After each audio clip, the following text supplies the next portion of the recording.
The Assembly will hear a statement by His Excellency Nikol Phashinyan, Prime Minister of the Republic of Armenia. May I request protocol to escort His Excellency.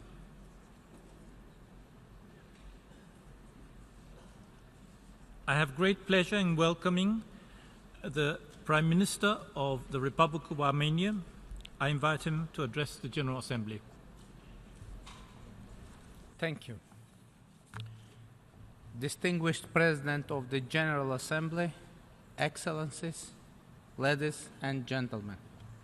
First of all, I would like to congratulate Her Excellency Maria Fernanda Espinosa Garce upon her elections as a President of the 73rd session of the General Assembly and wish us fruitful deliberations under her able leadership. Ladies and gentlemen, it is a great honor to address you as a leader who has recently become the Prime Minister of Armenia as a result of People's Revolution, which is now known as the Armenian Velvet Revolution. I would like to take a minute to share the story of our victory over the authoritarian rule. The people of Armenia succeeded in unpredicted and unprecedented revolution without any violence, any victims, or public disorder. And it was not coincident. Our intention was to make a revolution of love and solidarity. From the very beginning, we declared that we ruled out any violence. We declared that even if violence was used against us, we would not respond with violence. We declared that our response would be with raised and open hands, smile and love. When we started this political process, there were only dozens of us marching from the second biggest city of Armenia, Gyumri, to the capital, Yerevan. When we reached Yerevan and showed our determination and devotion to the principle of nonviolence, our entire nation rose against the ruling regime in unity and solidarity. And we won without a single shot and without any victims, only through the peaceful demonstrations. We succeeded against all expectations. Even well-known experts and think tanks were skeptical about our victory. Against all odds, I was elected Prime Minister. I was elected in a parliament where I had only 4 reliable votes, including my own. Yet it was possible. It happened because people were firm in their demand, and the parliament, elected just a year ago, had no other choice than to follow the people's will. Today, that parliament continues to work. However, it does not represent our people's will, as it was not before and during the revolution. Why is it so? The answer is short, because it was elected through the elections with the massive vote-buying process and use of administrative resources and oppression. An important text for holding genuinely free and fair and competitive elections was the Yerevan City Council elections, which took place just before my departure to New York. The fact that all the main parties for the first time since Armenian independence congratulated the winning candidate and nobody questioned the official results of the elections speaks about the establishment of a completely new political culture in Armenia. In the same spirit, we are now getting ready for snap parliamentary elections in Armenia. Free, fair, and transparent elections will become an irreversible reality in Armenia, and will bring strong and vibrant democratic institutions that functioning system of checks and balances. Protecting our citizens' rights and ensuring freedom of speech, expression and assembly is very high on our government's agenda. From now on, there will be no possibility to manipulate the electoral process and undermine the trust of people. I would also like to stress that the current situation in Armenia is not just a change of government of a ruling party. It is an establishment of a new political and governance system, which we name People's Direct Rule and People's Direct Governance.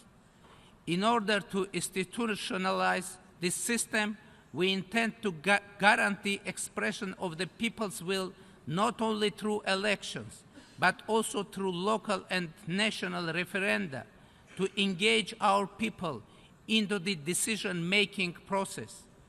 Having been a political prisoner myself, I do understand how significant it is to be able to speak out and decide your own future. Having assumed the responsibility, our team has a clear vision and strong political will to launch fundamental reforms aimed at eradicating corruption, creating transparent, accountable, and efficient governance, safeguarding human rights and the rule of law, ensuring independence of judiciary, and advancing economic growth through a free and competitive business environment and a favorable atmosphere for investment. Mr. President, despite the radical transformation in the internal political life, our foreign policy agenda does not have U-turns. The continuity of Armenia's foreign policy depicts Armenia as a predictable and reliable partner. Our international commitments are not subject to revision. Our position is clear. Armenia stands ready to have a constructive dialogue and cooperation with all partners. However, we do not intend to develop our relations with one partner at the expense of the another. We underline the role of multilateralism on global and regional levels. Armenia's cooperation under the umbrella of the United Nations is both comprehensive and vibrant. Without entering into all details, let me mention our contribution to the global peace under the auspices of the United Nations-led and UN-supported peace operation in an impressive geographical scope that extends from Afghanistan to Lebanon, Kosovo, and Mali. This has a particular importance to our country. While it's facing serious security concerns, it realizes that the security of one country is inseparably linked to that of all others, and that the global peace requires concerted actions. We have a truly global nation with hundreds of communities all around the world. Hence comes the sensitivity of Armenia to the global threats that may put our fellow Armenians at risk in different parts of the world. The sizable Armenian community in Syria faces an existential threat from the ongoing crisis. Armenia has tried to contribute through dispatching humanitarian assistance to most vulnerable regions. We stand ready to enhance Armenia's humanitarian mission aimed at meeting the most pressing needs of our community in Syria.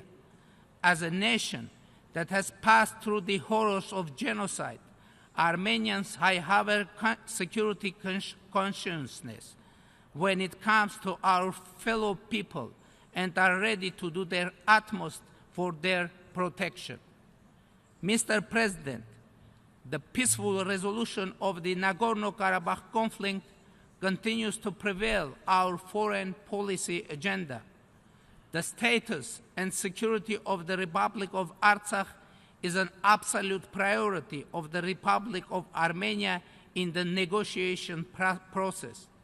Any attempt to resolve the conflict through military means represents a direct threat to the regional security, democracy, and human rights. Armenia will continue its constructive engagement in the peaceful resolution of the conflict within the format of the OSCE Minsk Group co-chairs, which has the only internationally recognized mandate to deal with the conflict. Azerbaijan should change its behavior of disrespect towards the negotiations and abandon the idea of any military solution and implement all the previous agreements. Furthermore, if Azerbaijan is truly committed to the peace process, it should start talking to the main subject of this conflict, Nagorno-Karabakh. Azerbaijan declares on every occasion that Karabakh should be a part of its territory.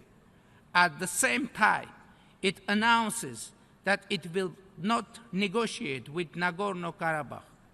The question is how Azerbaijan can make a claim over Nagorno-Karabakh without even speaking to it. Is that possible? This is possible only if Azerbaijani government wants the territory and not the people. Thus, it becomes obvious that the intention of Azerbaijani leadership is to cleanse Armenians from Karabakh, like they did in Nakhichevan. It is entitled Nagorno-Karabakh to make the argument that to be a part of Azerbaijan for Karabakh means to be totally exterminated.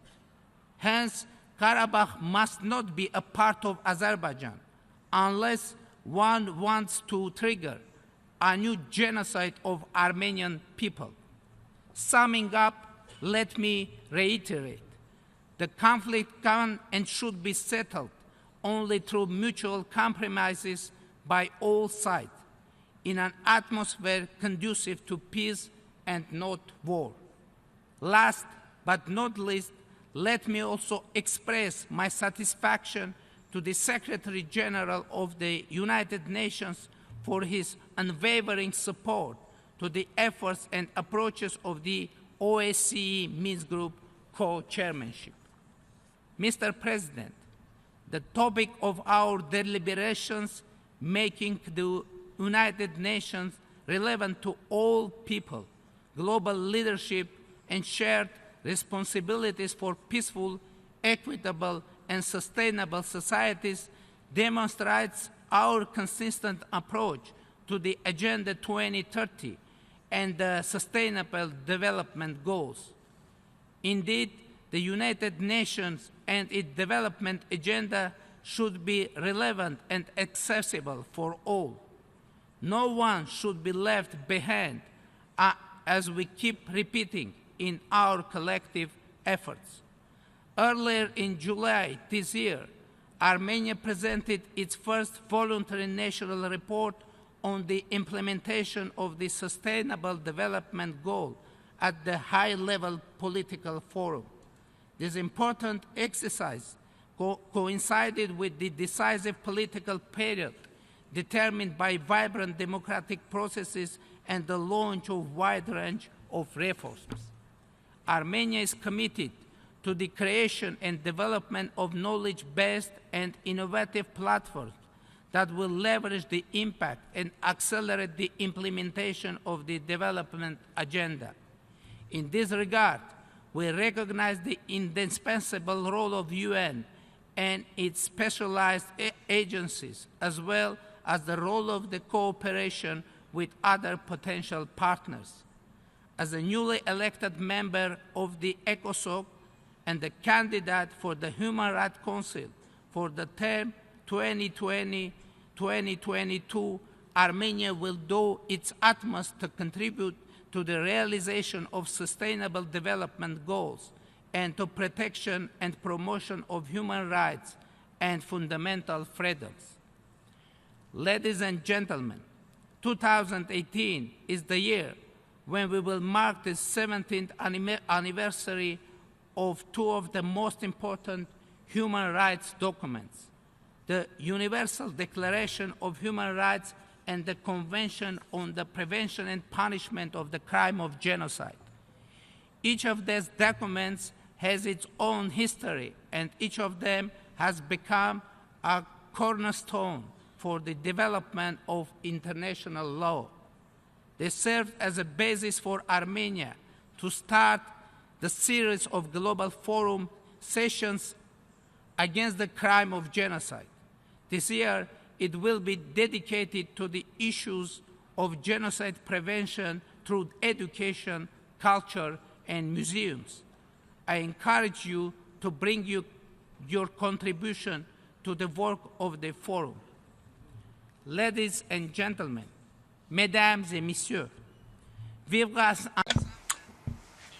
Living together is the theme of the 17th Summit of the International Organization of the Francophonie, which will be held in October in Yerevan, the capital of Armenia, a city that is some 2,800 years old. It is a great honor and a privilege for Armenia to be part of the broad Francophone family, to promote tolerance and mutual respect through cooperation in the sphere of culture, education, and innovation. I reiterate once again our invitations to the Summit of the Francophonie, with several events planned within the framework of that. Thank you. Thank you. On behalf of the General Assembly, I wish to thank the Prime Minister of the Republic of Armenia for the statement just made, and I request protocol to escort His Excellency.